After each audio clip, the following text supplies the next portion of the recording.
Hello friends, welcome to my YouTube channel. So today in this video I am going to show you how to enable or how to view the battery percentage on the status bar in this device.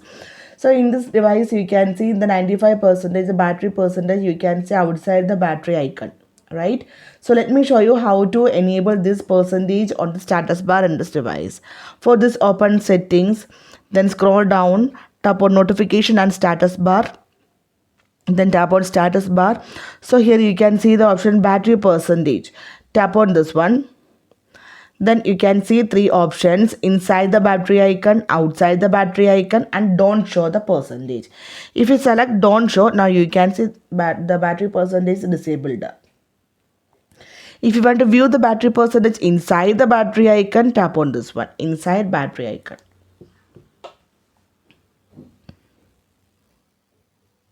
You can see. If you want to view the battery percentage outside the battery icon, select the option outside battery icon. Now you can see the battery percentage is outside the battery icon. So simply in this way you can view or enable the battery percentage on the status bar in this device. So hope you guys enjoyed this video. Thank you for watching. Thank you. Bye bye.